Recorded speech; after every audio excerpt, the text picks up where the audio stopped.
இது எங்களுக்கு மிகவும் ஆசீர்வாதமாக இருக்கிறது. நாங்கள் இந்த அறிவு, இந்த சத்தியம் எங்களுக்கு 10 ஆண்டுகளுக்கு முன்பாக இந்த மாதிரி மனுஷனை குறித்து எங்களுக்கு தெரிஞ்சிருந்துன்னா நாங்கள் இன்னும் நிறைய தப்பு வைக்கப்பட்டிருப்போம் அப்படின்னு நிறைய பேர் அந்த சாட்சிகளை சொல்ல கேட்டு என்னுடைய இருதயம் சந்தோஷப்படுகிறது. அதனால் இந்த 21 நாட்களும் நம்ம தொடர்ந்து ஆண்டவருடைய வார்த்தைக்காக நம்ம ஜெபிப்போம். ஆண்டவர் மனிதனை குறித்து ஒரு தெளிவான அறிவை நமக்கு எல்லாருக்கும் கர்த்தர் தருவார். ஆமேன். இந்த உலகத்தில் வாழ்கிற ஆண்டவருடைய பிள்ளைகளாய் இருக்கிற நாம் மனிதர்களை குறித்து அறிய வேண்டிய அவசியம் கண்டிப்பாக உண்டு. ஏனென்றால் நாம் சுற்றி சுற்றி வாழ்கிற, நாம் பழகுகிற, நமக்கு சில காரியங்கள் செய்கிற எல்லாவற்றுக்கும் ஆண்டவர் நம்மை சுற்றி மனிதர்களை தான் வைத்திருக்கிறார்.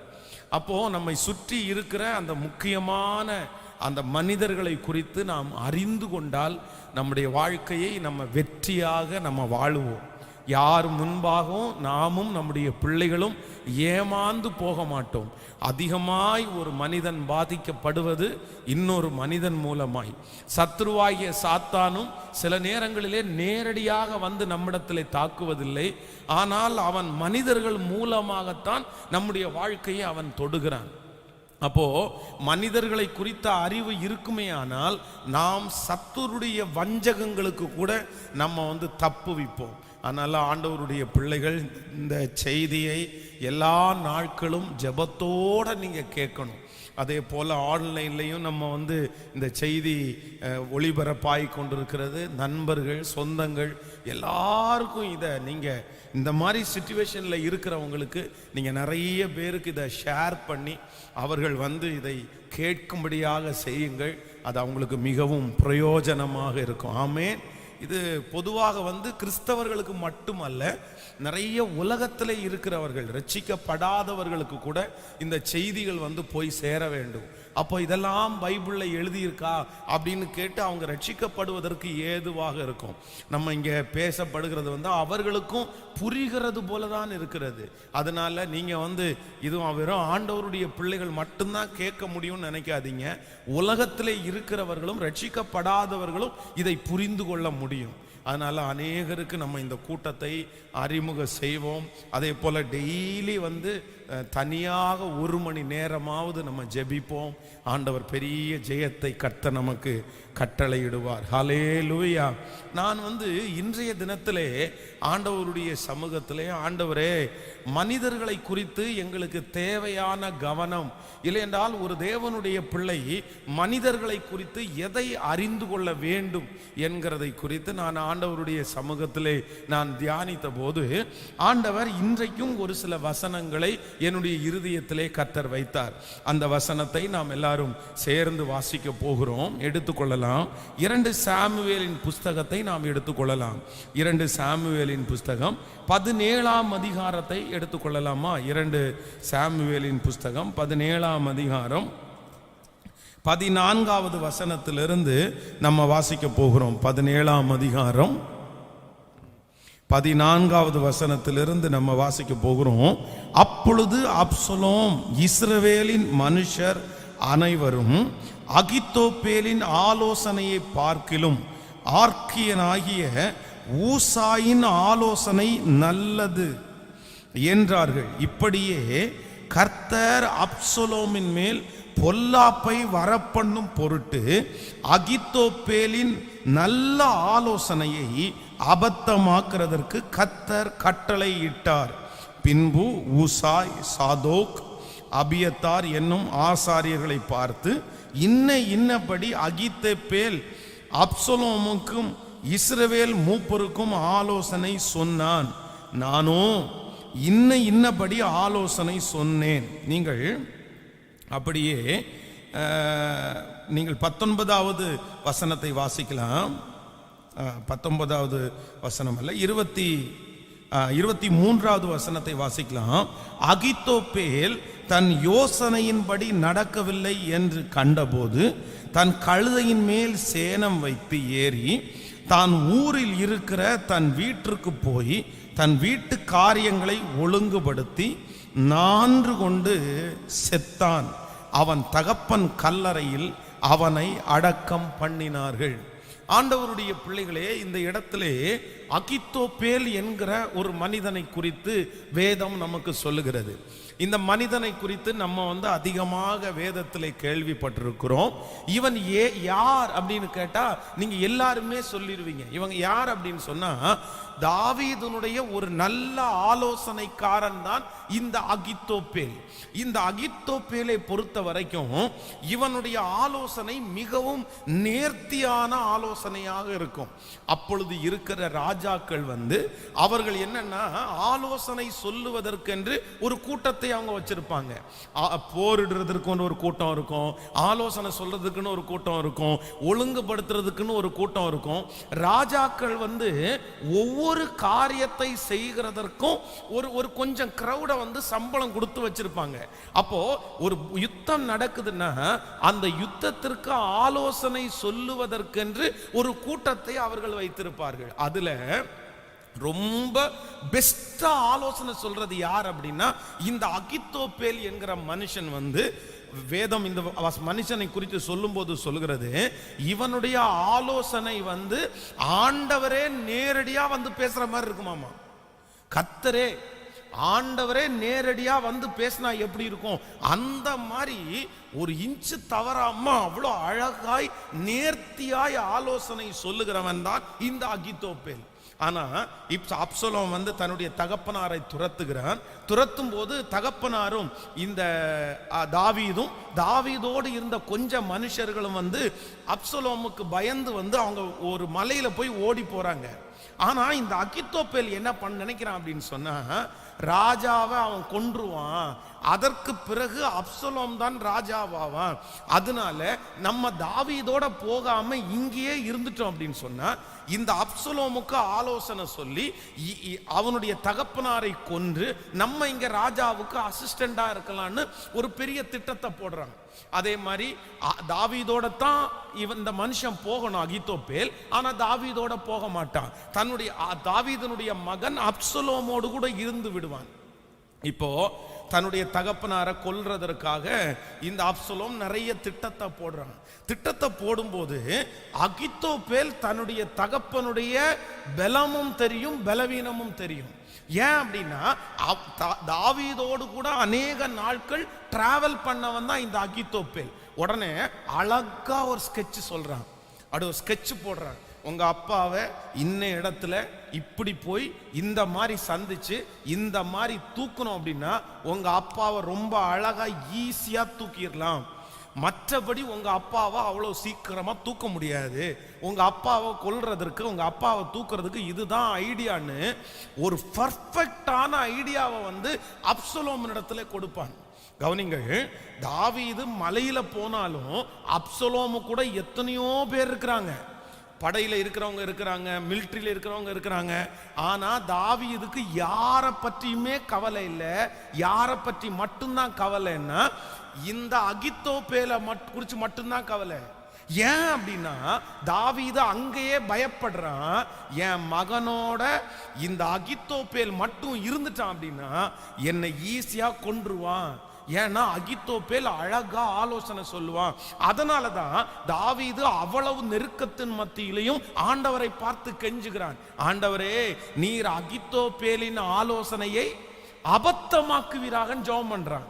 இப்ப ஆண்டவர் தாவீதுனுடைய ஜெபத்தை கேட்டாரு. இந்த அப்சலோம் என்ன பண்றான் அப்படின்னா தனக்கு கொடுத்த நல்ல ஆலோசனையை தள்ளிட்டு இப்போ ஊசாய் அப்படின்ற ஒருத்தன் வர்றான். இவன் எங்க இருந்து வந்தான்? நம்ம நேற்றை கூட தியானித்தோம். எங்க இருந்து வந்தான் அப்படின்னா தாவீதிற்கு முன்பாக போய் தன்னுடைய தலையில புழுதியை போட்டுட்டு ஐயோன்னு அழும்போது தாவீது என்ன சொல்றார் அப்படின்னா, நீ என்னோடு கூட வந்தால் எனக்கு பாரமாயிருப்பாய், அதனால நீ போய் என் மகனுக்கு ஆலோசனை பண்ணின்னு அனுப்பிவிட்ட ஊசாய் வர்றான். இப்ப ஊசாய் ஒரு ஆலோசனை சொல்றான். இவன் யார்கிட்ட வந்தவன்? நல்ல ஆலோசனை சொல்லுவானா கெட்ட ஆலோசனை சொல்லுவானா? கண்டிப்பா நல்ல ஆலோசனை ராஜாவுக்கு ஏற்ற மாதிரி சொல்லுவான், இவனுக்கு ஏற்ற மாதிரி சொல்ல மாட்டான். இந்த ஊசாய் அழகா ஒரு ஆலோசனையை கொடுத்து அப்படியே குழப்பி விட்டுட்டான் அப்சலோம். ஆனா இந்த அப்சலோமுக்கு என்ன பிடிச்சிச்சுன்னா ஊசாயினுடைய ஆலோசனை பிடிச்சிருச்சு, அகித்தோப்பேலுடைய ஆலோசனையை பிடிக்கல. தாவீது பண்ணுன ஒரு ஜெபந்தான் அதற்கு காரணம். தாவீதுனுடைய ஜெபத்தை ஆண்டவர் கேட்டு நல்ல ஆலோசனையாகிய அகித்தோப்பேலின் ஆலோசனையை கர்த்தர் பைத்தியமாக்கிட்டாரு. இப்ப அந்த சீன் அப்படியே முடியுது. உடனே இந்த அப்சலோம் என்ன சொல்றாருன்னா, உன் ஆலோசனை நல்லா இல்ல, உன் ஆலோசனை எனக்கு பிடிக்கல, நீ எல்லா டைமும் நல்ல ஆலோசனை சொல்லுவ, ஆனா இந்த டைமும் நீ சொன்ன ஆலோசனை எனக்கு அந்த அளவுக்கு பிடிக்கலன்னு சொன்ன உடனே இந்த அகித்தோப்பேலால அதை தாங்கவே முடியலங்க. அந்த மனசுல தன்னுடைய ஆலோசனை நல்லா இல்ல, இத்தனை நாட்களும் அவனுடைய ஆலோசனை நல்லா இல்லைன்னு யாருமே சொன்னதில்ல, இப்போ அந்த ஆலோசனை நல்லா இல்லைன்னு சொன்ன உடனே அவனால தாங்க முடியல. உங்க பிள்ளைகளுக்கு நான் சொல்றேன், சில நேரங்களிலே நம்முடைய பிள்ளைகள் சில இடங்களிலே தோற்று போகிறது நல்லதா கெட்டதா? உங்க பிள்ளைங்க சில இடங்களிலே தோற்று போக வேண்டிய அவசியம் உண்டு. நீங்க எல்லா இடத்துலையும் என் பிள்ளை ஜெயிக்கணும்னு நினைக்காதீங்க. அப்படி எல்லா இடத்துலையும் ஜெயிக்கணும்னு நீங்க நினைச்சிட்டீங்கன்னா, என்னைக்காவது ஒரு நாள் ஒரு இடத்துல உங்க பிள்ளை தோற்று போகும்போது அவனால அந்த தோல்வியை என்ன பண்ண முடியாது, ஏற்றுக்கொள்ளவே முடியாது. அந்த ஏற்றுக்கொள்ள முடியாத போது அவன் என்ன முடிவு வேணாலும் எடுப்பான். அதனால ஆண்டவருடைய பிள்ளைகள் ஒரு ஞானத்தை கற்றுக்கொள்ள வேண்டும். உங்க பிள்ளைகள் தோற்று போகும்போது நீங்க அவன்கிட்ட சொல்லணும், பரவாயில்லப்பா, பரவாயில்ல, ஒரு டைம் தோற்று போயிட்ட, இனி தோற்று போக வேண்டாம். பல தோல்வியை சந்தித்த மனிதன் அவனுக்கு வருகிற பெரும் தோல்வியை கூட அவன் எதிர்கொண்டு போராடுவான். ஆனா ஒரு தோல்வியுமே பார்க்காதவங்க திடீர்னு ஒரு தோல்வி வரும்போது அவங்களால அதை சமாளிக்கவே முடியாது. இதுதான் யாருக்கு நடக்குதுன்னா அகித்தோப்பேலுக்கு நடக்குது. இந்த அகித்தோப்பேல் தன்னுடைய இருதயத்துல ராஜா உன் ஆலோசனை நல்லா இல்ல அப்படின்ற அந்த வார்த்தையை கேட்ட உடனே இருதயம் நொறுங்கி போய் தன்னுடைய சொந்த ஊருக்கு போய் அவன் என்ன பண்ணான் அப்படின்னா, நாண்டு கொண்டு செத்தான். அப்படின்னா சூசைட் பண்ணி, தற்கொலை பண்ணி செத்து போவான். அப்போ ஆண்டவருடைய பிள்ளைகளே, இதுல என்ன ரகசியம் உள்ள ஒளிஞ்சிட்டு இருக்கு அப்படின்னு சொன்னா, ஒரு தேவனுடைய பிள்ளை எதுல ரொம்ப கவனமா இருக்கணும், மனுஷர்களுடைய காரியத்துல எதை நீங்க ரொம்ப பெருசா எடுத்துக்க கூடாது அப்படின்னா, மனுஷர்கள் உங்களை காயப்படுத்தும் போது நீங்க ரொம்ப ஜாக்கிரதை உள்ளவர்களா இருக்கணும். ஆமேன் சொல்லுவோம். மனிதர்களை குறித்து உங்களுக்கு இருக்க வேண்டிய 4வது அறிவு என்ன அப்படின்னா, காயப்படுத்துகிற மனுஷனுக்கு நீங்க கவனமா இருக்கணும். யாருக்கு நீங்க ரொம்ப கவனமா இருக்கணும்? காயப்படுத்துகிற மனுஷனுக்கு நீங்க ரொம்ப கவனமா இருக்கணும். அதான் ஒரு மிகப்பெரிய பிசினஸ்மேன் ரொம்ப விசாலமாய் தன்னுடைய பணிகளை செய்து கொண்டிருந்தார். லட்சக்கணக்கான ரூபாய் மாதம் அவருக்கு வருமானம் வந்துருச்சு. அப்போ ஒரு நாள் அவருடைய மனைவி இது நடந்த சம்பவம், மனைவி திருமணத்திற்காக ரெடி ஆறாங்க. அவர்கிட்ட சொல்றாங்க, இந்த மாதிரி கரெக்டா 6 மணிக்கு நம்ம வீட்டை விட்டு கிளம்பணும், நான் கரெக்டா ரெடி ஆகி எல்லா துணியெல்லாம் உங்களுக்கு அயன் பண்ணி வச்சிருவேன், நீங்க 6 மணிக்கு வந்தீங்கன்னா நான் ரெடியா இருப்பேன், நீங்க அரை மணி நேரத்துல ரெடி ஆகி போலாம் அப்படின்னு சொல்லிட்டாங்க. உடனே கணவனார் சொல்லிட்டாரு, சரிம்மா நீ ரெடியாரு, நான் வந்துடுறேன் அப்படின்னு சொல்லிட்டாரு. ஆனா இவருக்கு என்ன அப்படின்னா, இந்த வேலை பளு அதிகமா இருந்ததுனால 6 மணி ஆயிடுச்சு, 6:30 மணி ஆயிடுச்சு, 7 மணி ஆயிடுச்சு, 7:30 மணி ஆயிடுச்சு. இவர் சொல்லிட்டே இருக்கார் தனி மனைவிட்ட, இதை வந்துடுறம்மா. கடைசியில எத்தனை மணிக்கு வர்றாரு அப்படின்னா 10:30 மணிக்கு வர்றாரு. 10:30 மணிக்கு வரும்போது இதுக்கப்புறம் அந்த கல்யாண வீட்டுக்கு போக முடியாது. இந்த அம்மா அது வரைக்கும் காத்திருந்து அதுக்கப்புறம் துணியெல்லாம் மாத்திட்டு உட்கார்ந்துட்டு இருக்கும்போது கரெக்டா அவர் உள்ள வர்றாரு. வந்ததும் வராததுமா ஒரே சண்டை. நீ ஏன் இப்படி பண்ணன, எதுக்கு இப்படி பண்ணன, எதுக்கு நீ என்னை இப்படி ஏமாத்துற? உடனே அவர் சொல்றாரு, இல்லம்மா இந்த மாதிரி ஒரு ஆர்டர் வந்துருச்சு, இந்த மாதிரி எனக்கு இருக்க வேண்டிய சூழ்நிலை வந்துச்சு, நாளைக்கு வேணா அவங்கள போய் பார்த்துடலான்னு, பணம் நம்ம வந்தாதானே நம்ம குடும்பத்தை நடத்த முடியும் அப்படின்னு. உடனே இவங்க ஒரு வார்த்தை சொல்லுவாங்க, ஆமா ஓ நீ சம்பாதிக்கிற பணத்துல தான் குடும்பம் நல்லா ஓடிட்டு இருக்குது, நீ சம்பாதிக்கலன்னா கூட நாங்க வாழ்வோம் அப்படின்னு சொன்ன அந்த வார்த்தை அவருடைய இருதயத்தை பயங்கரமா காயப்படுத்திருச்சு. ஏன்னா அவ்வளவு கஷ்டப்பட்டு நான் உழைக்கிறேன், இந்த அம்மா இதை கூட நான் எனக்காகவா செய்கிறேன், குடும்பத்துக்காக தானே செய்கிறேன், பச்சை தண்ணி குடிக்கல, அவர் காலையிலிருந்து அன்னைக்கு சாப்பிடல போல தெரியுது, அந்த வருமானத்திற்காக சாப்பிடாம கஷ்டப்பட்டு இருக்கிறேன், இப்படி ஒரு வார்த்தை என்னை பார்த்து பேசிட்டாளே அப்படின்னு சொல்லி அடுத்த நாளில் இருந்து ஆபீஸ்க்கு போறதை குறைச்சிட்டாரு.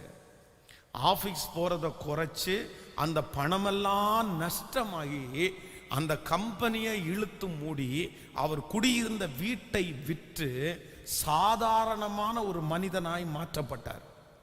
அதுக்கப்புறம் அவர் குடிகாரனா மாறிட்டாரு, குடிக்கவும் ஆரம்பிச்சிட்டாரு. அவங்க குடும்பம் இன்னைக்கு வரைக்கும் தலைக்க முடியல. அவர்கிட்ட கேட்டா எனக்கு வாழ்க்கையில் ஒன்றும் இல்லைங்க, எனக்கு வாழ்க்கையில் ஒன்றும் இல்லைங்க, எனக்கு வாழ்க்கையில் என்னங்க இருக்குது.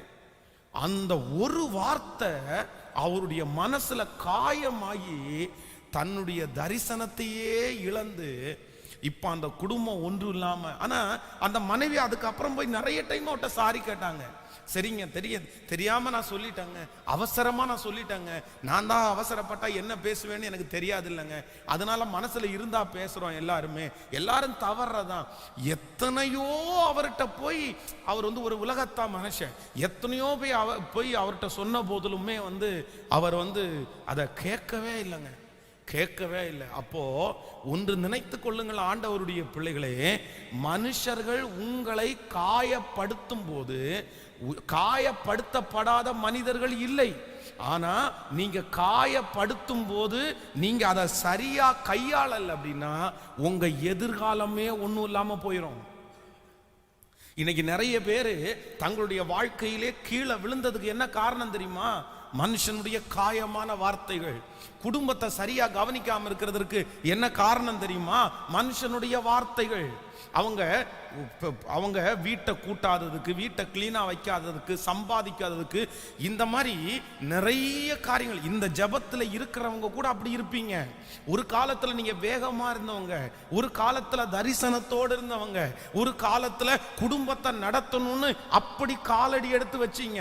ஒரு பெரிய பிராட் மைண்டோட நான் இப்படி எல்லாம் பண்ணணும், இப்படி எல்லாம் செய்யணும், கல்யாணமான என் கணவனாரை இப்படி பார்க்கணும், என் மனைவியை இப்படி பார்க்கணும், என் குடும்பத்தை இப்படி பார்க்கணும், நான் இப்படி சம்பாதிக்கணும், இப்படி ஆயிரக்கணக்கான தரிசனத்தோட காலடி எடுத்து வச்ச நிறைய பேரு இன்னைக்கு ஒன்னும் இல்லாம இருக்கிறதுக்கு என்ன காரணம் அப்படின்னா, நான் சொல்லுவேன், அவங்களுடைய வாழ்க்கையிலே யாரோ ஒருத்தர் அவங்கள காயப்படுத்தினதுனால, அந்த வார்த்தையினால ஊண்டாகி தங்களுடைய தரிசனத்தை அவங்க இழந்துட்டாங்க, அவங்களுடைய லக்க அவங்க கோட்டை விட்டுட்டாங்க.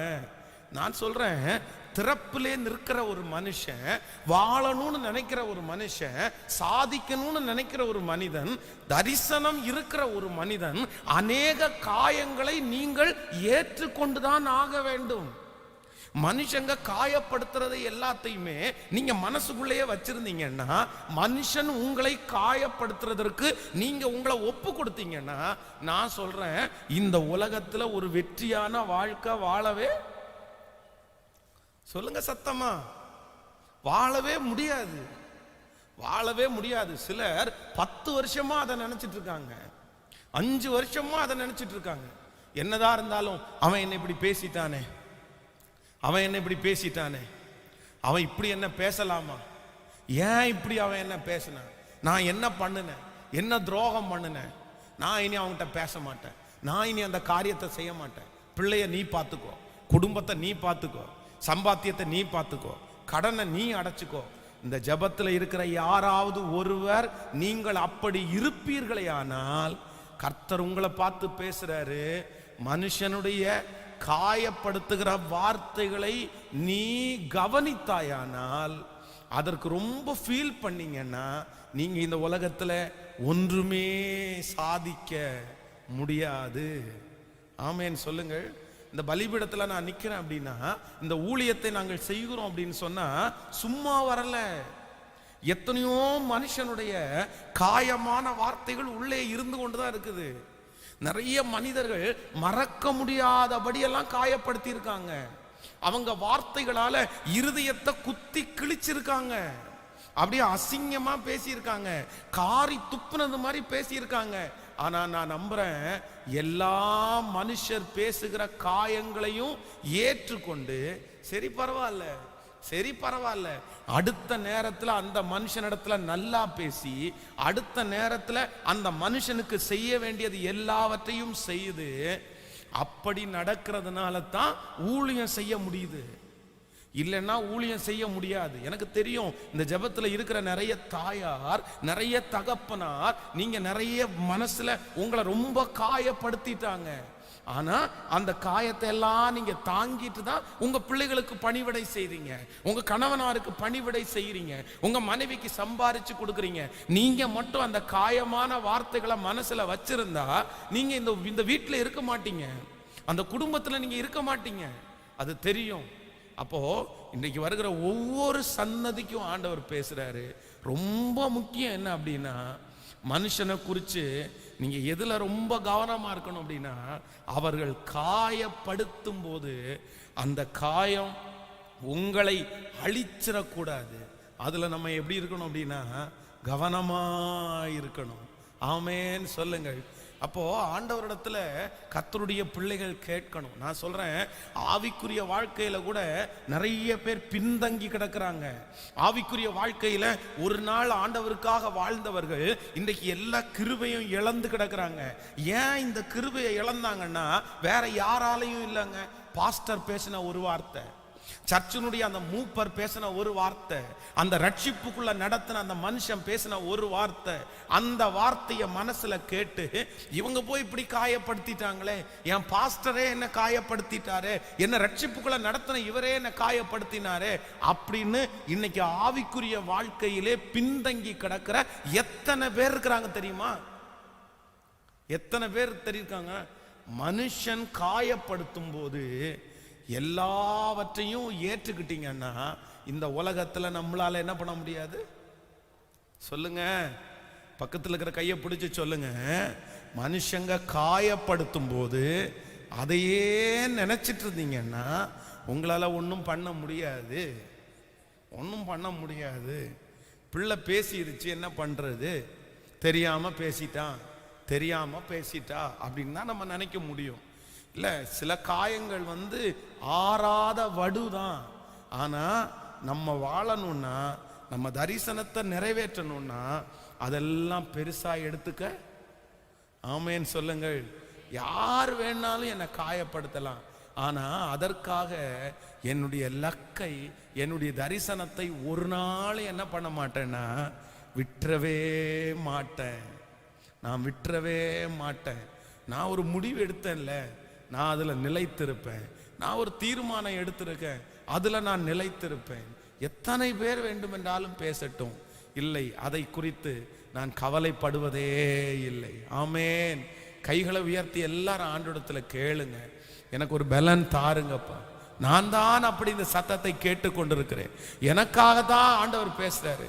எங்க அப்பா இப்படி பேசிட்டாரு, எங்க அம்மா இப்படி பேசிட்டாங்க பாஸ்டர், உண்மை பாஸ்டர், என் மனசை ரொம்ப காயப்படுத்திட்டாங்க, அதனால எதுவுமே எனக்கு செய்ய தோணல, நான் எதுவுமே செய்ய வேண்டாம்னு நான் நினைச்சேன். பேசாம ஓடி போயிடலாமா, அங்க போயிடலாமா, இங்க போயிடலாமா, இதெல்லாம் பண்ணாம போயிடலாமா, நான் தான் நினைச்சேன். உங்களுக்காக தான் ஆண்டவர் பேசுறாரு. சகோதரி, இல்லை, நீ உன்னுடைய தரிசனத்தை இழந்து விடாதே.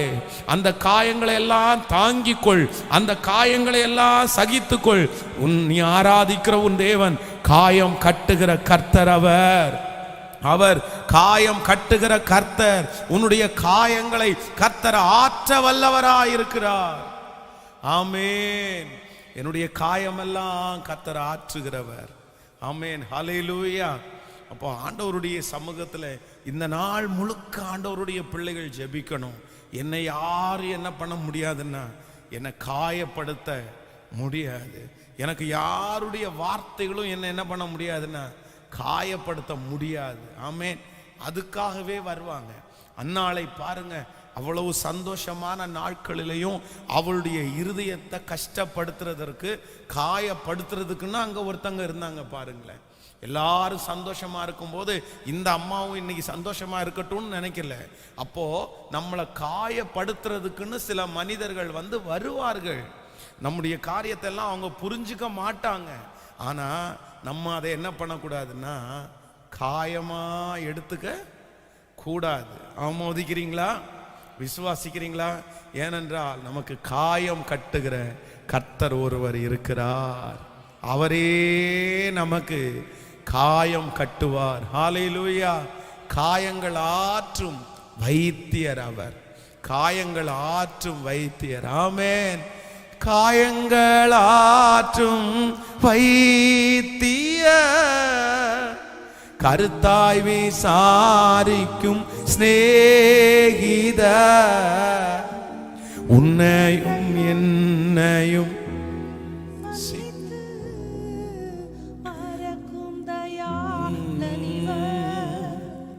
இயேசுவை போல் யாரும் இல்லையே, உன்னையும் என்னையும் நேசிக்க, தனியாயிருந்தாலும் தனிமை இல்லை, இயேசு நம்மோடு இருப்பார்.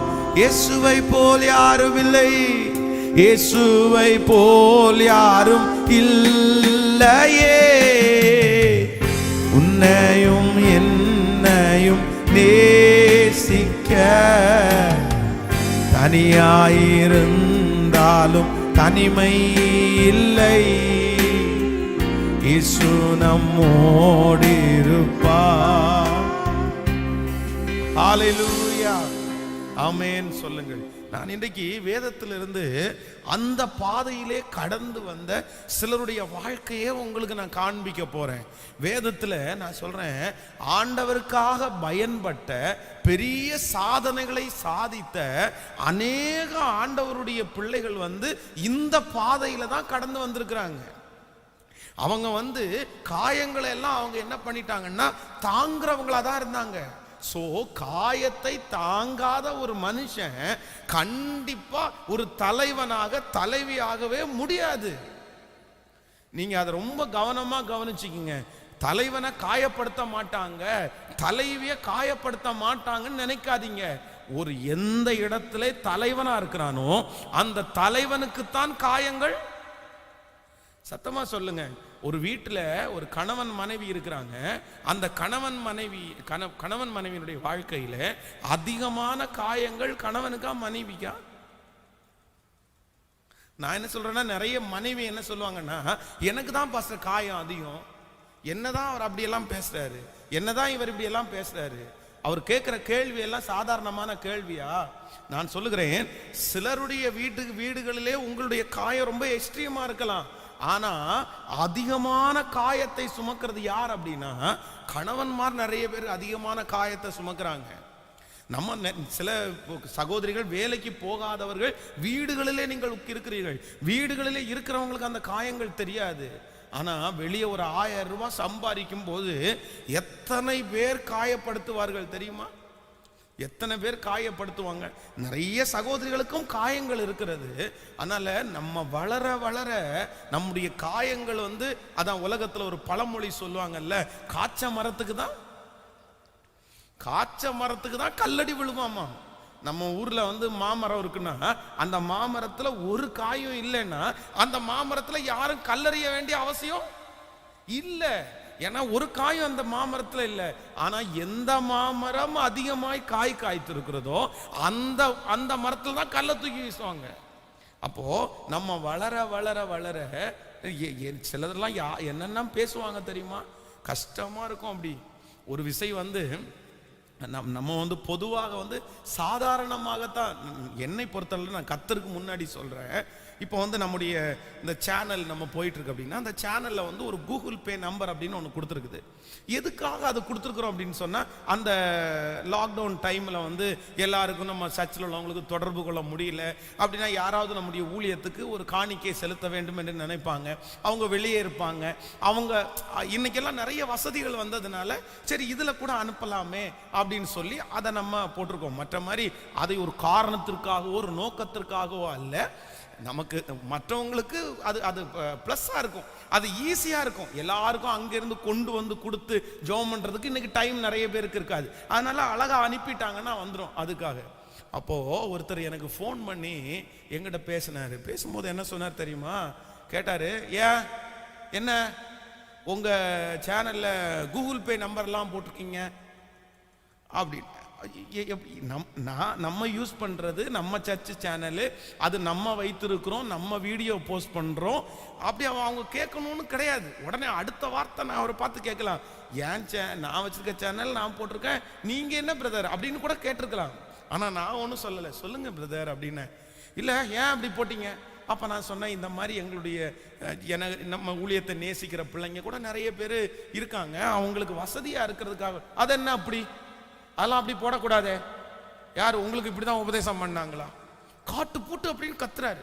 நான் ஒரு மீட்டிங்காக போயிட்டு இருக்கேன். உடனே சொன்னேன், ஐயா தாழ்மையா, இல்லைங்க ஐயா நான் இப்போ ஒரு ப்ரேயர் மீட்டிங்காக போயிட்டு இருக்கிறேன், கொஞ்ச நேரம் தாண்டி நான் உங்களுக்கு முடிச்சுட்டு உங்களை கூப்பிட்றேன் அப்படின்னு சொன்னேன்.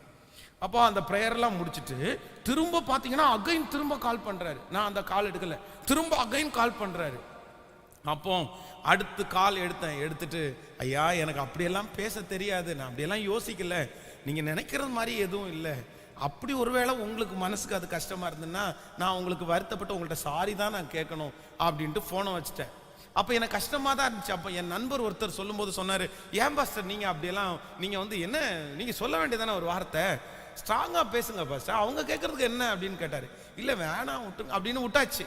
ஒரு 15 நாட்கள் தாண்டினதற்கு பிறகு அவரே ஃபோன் பண்ணி, ஐயா நான் இந்த மாதிரி பேசுகிறேன், உங்கள்கிட்ட இந்த மாதிரி தெரியாமல் கொஞ்சம் கோபமாக பேசிட்டேன், சத்தமாக பேசிட்டேன், என்னை மன்னிச்சிருங்க, அப்படியெல்லாம் நான் நினைக்கல அப்படின்னாரு. நான் அப்பவும் சொன்னேன், இல்லை பிரதர் நோ ப்ராப்ளம், அதெல்லாம் ஒன்றும் பெரிய விஷயம் இல்லை. ஆனால் அன்னைக்கு அது மனசுக்கு காயமாக இருந்துச்சு. நம்ம தப்பு பண்ணதுனால மட்டும் இல்லை, நம்ம தப்பு பண்ணலன்னா கூட என்ன பண்ணுவாங்க, சத்தமா சொல்லுங்களேன், காயப்படுத்துவாங்க, காயப்படுத்திட்டு தான் இருப்பாங்க. சிலருக்கு நம்மளை காயப்படுத்தி அழகு பார்ப்பதா உங்களுக்கு பிடிக்கும். ஆனா அதனால அந்த காயத்தை நீங்க சுமந்துட்டு இனி நான் இதை பண்ணவே மாட்டேன்னு நினைச்சிடக்கூடாது.